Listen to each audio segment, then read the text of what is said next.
revenue. So that lets you know, and I'm not even pushing that as hard as I can. I need to like triple down on that. I want to go double or triple on that in the next 2 years. Why do I say that? Not a hashtag humble brag. I'm saying that because build your website and you want to monetize that website, because we talked about building when we talked about capturing your email list. Let me tell you how to turn that into dollars and cents. Let me tell you how to make money. Besides, go watch my videos, because I literally built a bunch of videos about how to start a at-home business, how to monetize, the easiest access points. I did an entire video, it's got 100K views, on getting $100 a day affiliate marketing. I'm really passionate about this. What I want to tell you is this. Sometimes you're not going to be able to monetize your YouTube audience. That's one of the other reasons you need a website and you need a Patreon, because there will be a small fraction of your audience, maybe 1% of your audience, that actually is 100% down for you. Just you. Not the content, not the niche, not the topics, you. Those people are who you're going to monetize and convert on anything and everything else. And sometimes what you're going to need to do is take your skills as a YouTuber and monetize your skills as a YouTuber and not the actual YouTube channel. And that's what your website is for. So I'm going to bring up selling your own products, and I'm going to bring up affiliate marketing, and I'm also going to bring up Google AdSense outside of YouTube, which has always existed before YouTube did. And here's what I mean. With affiliate marketing, what I want you to do is stop thinking just Amazon. Amazon's great. I'm glad to be back in Amazon after being kicked out finally. We'll do something about that later. But like, I'm glad to be back. But like in the first month back, I've made like, what, $400 on Amazon? No. Here's real affiliate marketing money. Find software services platforms that have a commission of 10%, 30%, or flat rates, and triple down on doing that, because now you're going to build yourself your own salary. You're going to build your own salary as a salesperson by doing affiliate marketing. You're going to facilitate that by getting people to feel more comfortable and educated about something they were already going to buy or were on the fence about buying or didn't know that they need. Okay, so that's where tutorials and product reviews and all of that is massive leverage for you. And you can do that if you're an artist. You can do it for your markers, your paints, your animation software. Everyone's, how do I make money as an animator if I'm not getting views on YouTube? It's like you sell Wacom tablets, you sell software as a service things. There are plenty of other platforms. You get other animators to buy a website and web hosting. You find all these different things. You just Google what has an affiliate program and you do it. The other thing you do, you build your email list. I just put out a video yesterday, 7 steps you need to start email marketing. Do that and use all my affiliate links. And like, see, secure the bag. Hashtag shameless plug. Yeah, secure the bag. And you do that. You also develop your own product, and I'm going to throw this over to Dan. We were just talking about this outside, actually. It's like you develop your own product, and don't develop, yes, you could have a $10 tripwire entry-level product and everything like that. Let me give you a quick tip. Merchandise and t-shirts at a good margin are worth about the same commission as an ebook. If you're an expert, maybe you want an ebook, you know what's the fastest thing to do? Make meme merch. People are like, well, no one's gonna buy a merch thing with my logo and everything. Cool, don't worry about that. Make a meme and make it popular, or leverage a popular meme that's not trademarked, and then make merch around it, and then just sell it. Like, simple. And you can leverage Instagram heavily for this and everything like that. Give away a couple to the most attractive people in your audience in exchange for using them in your bloody ads, okay? And buy cheap ads in Instagram. Like, I hate to sound like very Gary Vee here, but like, sell merch with cheap ads in Instagram and sell your own print-on-demand products with your artwork. If you're an animator or artist or cartoonist, because I know we have a lot of people like that in this community, do that. So like, build your website as a hub for all the content that the algorithm hates, number one, and leverage that, and then use it also to monetize your core 100 or 1,000 most loyal people. Use Patreon as a platform where you get people's email and access to them, and there's no algorithm who just wants to support you for you and get the loyalty there and get direct access and messaging and all those good things. Because Patreon should be a content platform. You shouldn't just think of it as an extension of your YouTube channel. So build a website, build an email list, build a Patreon, monetize the hell out of that, get some Google ads, but like, I don't even like to pay some dollar on the Google ads for your website. Which is true, but I have to go what you were saying with leverage. People are wanting to hear from Dan. We're getting I'm going. So like, use affiliate banner ads instead of Google ads. Get off AdSense, like not entirely, but like conversions, people, conversions. Secure the bag. Dan, take it away. What was the question? Introduce yourself, man. Why don't we go with introduction? My name is Dan Currier. I run a YouTube channel called Creator Fundamentals, which the aim is to simplify YouTube and help people get started on the platform and grow their audience. Now, we have a new question, and this question is, how do you manage your comments after growing a channel? And then, how do you feel about the new comment restrictions on family channels and such? So whoever wants to answer, feel free. I am still a big advocate for making sure that I am present at the very least for the first couple of weeks with my videos. I produce 3 videos a week, yes, but when the comments come in, they're usually asking me questions, so they need me to answer. Usually things that are like, good job, thanks, this was so cool, I love your shirt, you're so bubbly, like whatever those are. I'm always gonna like say thanks, thumbs up, heart it, like that kind of a thing. But I have to spend a lot of time answering questions, and I'm trying to build value and build trust. And I think all of us here, when we get those questions and with our audiences, we're making sure that we're answering them as best as you can. So I think that it's kind of a matter of like planning your time. Part of your job as a YouTuber is making sure that you're including that. It's not just coming up with content and creating it and putting it out there, but you have to make sure that you're including time to not only promote your videos, but spend time with your community answering their questions. Because without your community, you're not going to have customers and quality content and continued views and growth. So that is what I would talk about with comments. And then with the subject of kids, I have small children, so I am all for people not being able to ridicule, judge, track, all of that bad stuff that has to do with kids on YouTube. I am really disappointed that we live in a world where this needs to happen, but it doesn't change the fact that where my children are growing up, and they're the first generation of kids where their parents were longtime users of social media, and they are growing up with the phone literally in front of their face, whether it's them using the phone or like their parents are on their phones, or like they're always taking pictures, they're learning their ABCs from Elmo on the phone, like all of that kind of stuff. And so we need to make sure that we are protecting them for their future. So this is a move I 100% support by YouTube. So, I mean, when we're talking about comments and trying to, manage them as you grow, obviously you want to do everything you can to engage with your audience as much as possible, because they're, obviously the fact that they are sharing your time or spending their time on your channel. You want to make sure that you see what they're saying and try to interact with them as much as possible. It does get a little overwhelming as you grow bigger to keep track of the comments and actually get to everybody. There's a couple different ways that you can manage that. YouTube doesn't really do the greatest job of allowing you to see all the newest comments, especially they tend to bury like comments on comments. So I use like TubeBuddy filters to try to look for questions and things like that to get to the people who actually have something to say, and they're, it's not spam or whatever. And then we continue to put all the different variations of sub for sub that people are using now, kick for kick, and every hug for hug, every hug other for weirdness. hug. Yes, I've seen hug for hug, wash for wash. All you have to do, guys, is create good content. As for the kid aspect, I'm not particularly thrilled with the way that they implemented that, just in the sense that while I agree, obviously it's super important to protect children. I have 2 children myself, 9 and 13, but I feel like to a large degree this was a bit of a kind of a penalty on the victims here. So I know they did it as an opportunity to make sure they stopped the bleeding, so they could then come up with a better solution that protects everybody.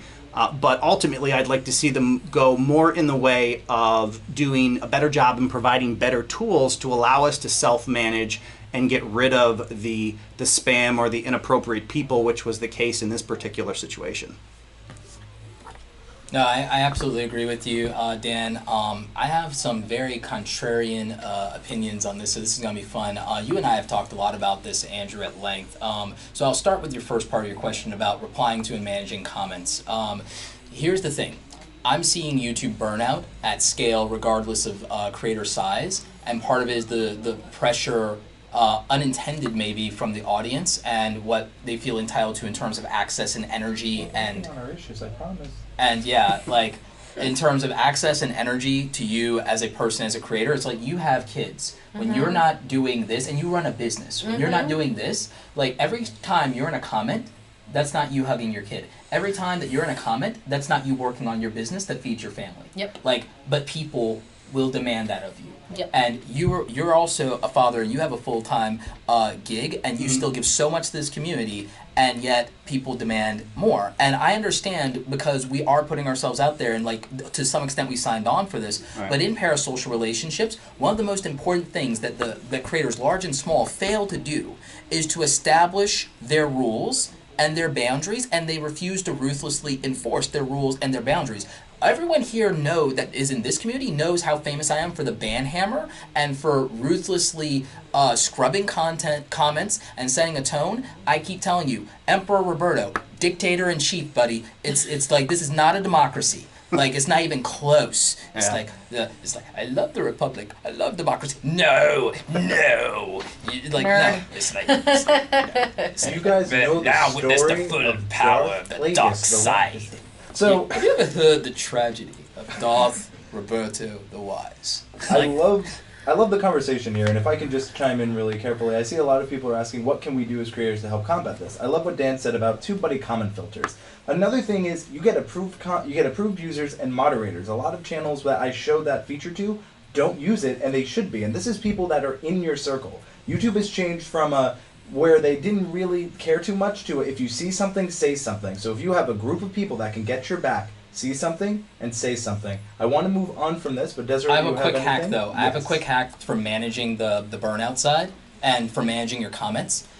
This is called the breakfast, lunch, and dinner strategy. So literally, morning, afternoon, and evening, allocate whether it's 5 or 15 minutes just to engagement with comments, and or also the first hour of upload, because we know how much engagement and traction is important in view velocity and things of that nature, engagement velocity. So I would tell you is when you upload a video, be engaged for either the first 30 minutes or the first hour, and let your community know that you're going to prioritize answering those, and you're going to prioritize answering stuff on your latest uploads so people know how to behave. You're setting the tone. And again, if you also then follow up with all of your comments at a breakfast, lunch, and dinner kind of schedule of, okay, I have something on the stove or in the microwave, I'll comment now, or oh, I just finished eating, I've got the itis, so now I'll just sit down while I'm relaxing for a moment and reply to these comments while I'm letting my stomach settle. That will help you management. One last quick thing, and it'll be super quick, is I have an answer for YouTube. YouTube, I know you're not watching, unfortunately. You guys should be watching.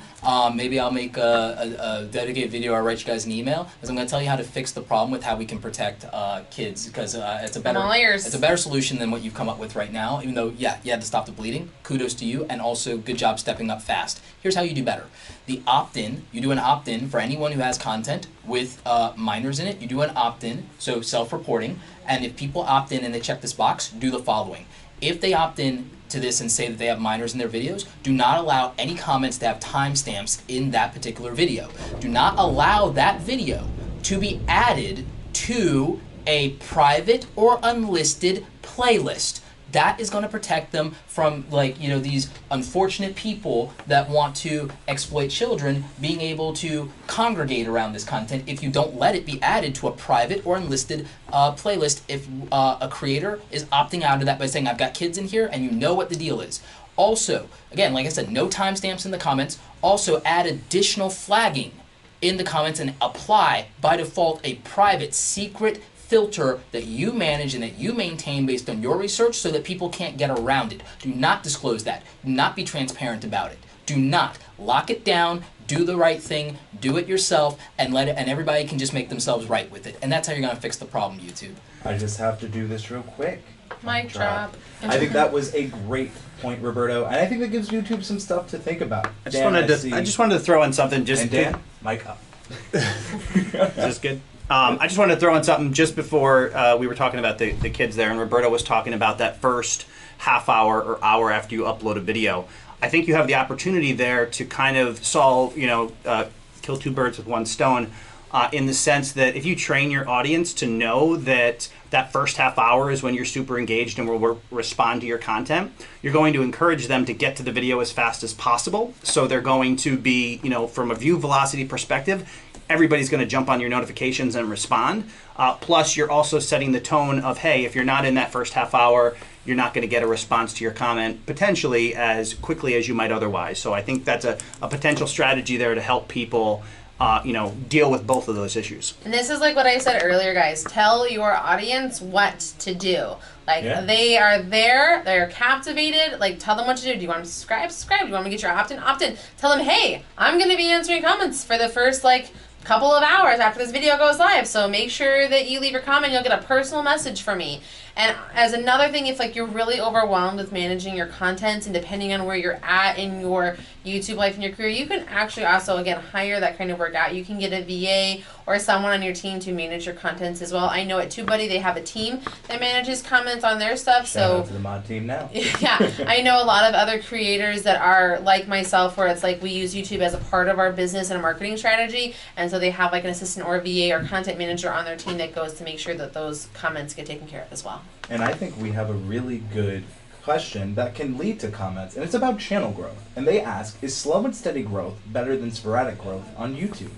Every day, all the time. I would much rather have consistent growth that has a snowball effect than have this random viral video and then just have crickets on the other end of it, because it's very discouraging to me. In fact, we talked about this again last night at the Creators Helping Creators event last night. Offline, one moment, please. It will come back. Apparently that's when I go home, I go It's offline. the rain. Oh, really? Interesting. Tell me when we're back. Will do. Sup, Nick? He's come to Grandma's. Stream's offline. I know. Out came the sun and I feel like I need to like tell people that like if you want to date Roberto Blake, you just need to be locked in a car and ask him about Star Wars and he'll be putting in his hands, because this is what happened to me last year. And you ended up dating Roberto? I did not. So I have a really funny story about you, Roberto, that you don't even know about. Oh, really? Uh-oh. You look. Reconnecting in She 5. found those pictures, Oh. Roberto. Oh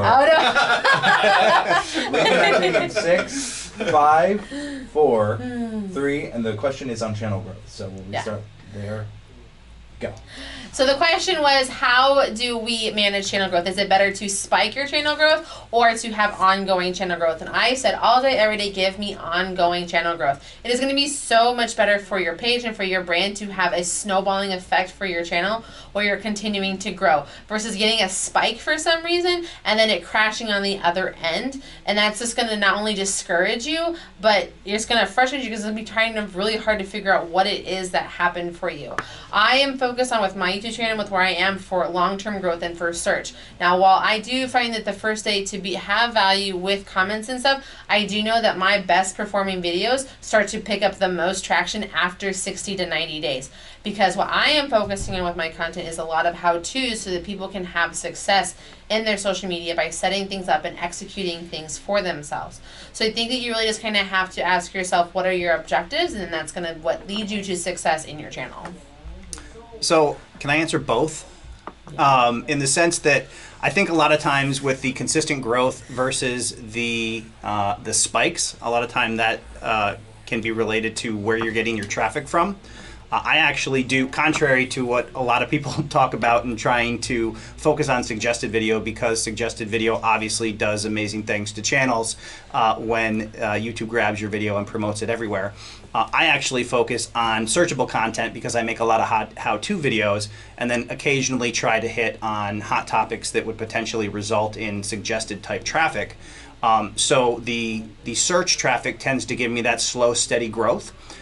Whereas the suggested will kind of pop in if you hit on a video, it kind of elevates your entire channel, and then it usually doesn't drop down back to where it was, and then your search traffic kind of helps you along that path. So I think a good mix of both of those, you know, just in the types of videos that you're making and who you're trying to reach on them, can help you with that. I couldn't agree more. We are at musical chairs time, so we must do the shift. It's okay. So, thank you, Desiree. It was great to have you on. Thank It you was so great much. to be back on, guys. Thanks again for having me. We will see you again soon. So, We need to have all right, some Roberto, would you like to take this? Yes. I think that it partly depends on your niche, and I agree with Desiree that it depends on your goals. And where I would go with this is, I'll use myself as an example, and I'll go back to creator burnout, is that I did over 1,200 videos that are live on the channel. There's some like stuff that's like, you know, Patreon only, that's unlisted and things like that. But I did 1,200 videos on the channel since July of 2013. I haven't had creator burnout, and part of the reason why is because even with the 2.5 years that I did like daily content, like I batch record, I do search stuff, I don't get too fancy. Fox? It's Judi Fox. What does the fox say? Ding, Like, ding, ding, ding, ding, ding, ding, ding, ding. right. But like I did search engine content Demonetized. these last 6 years, and it still got me to a community of almost 400,000 subscribers, 26 million channel-wide views, and steady ad revenue. I was able to take 3 weeks off for the holidays after 2 weeks of being off from travel anyway, so almost a month off from YouTube of non-consecutive uploads. And I still made like over $3,000 in ad revenue and got to see all of my elderly relatives for the holidays.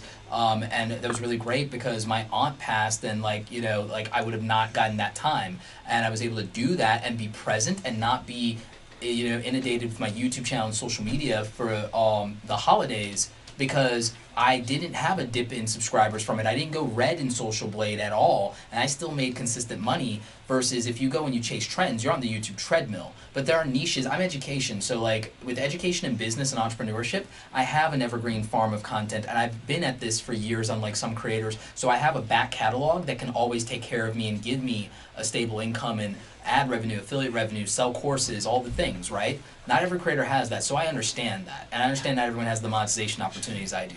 So for a niche where you don't have that, or where the framing of your content, because you're passionate about it, does require you to do things that are not consistent but will have spikes and have trends, you have to figure out a way to make yourself whole with that without burning out, and find, even if it's not in that content, I would encourage you to build something consistent and reliable outside of that content, so that you are relieving the pressure off of yourself. Because I cannot stress enough that because of great partnerships like what I have with TubeBuddy on the affiliate side, because I have my online business and courses, a tremendous pressure is lifted off of me when it comes to my YouTube content, and I'm more free than much larger creators and much smaller creators, whether they're doing something different or the same thing, because I have something else to take care of me and I can create what I want.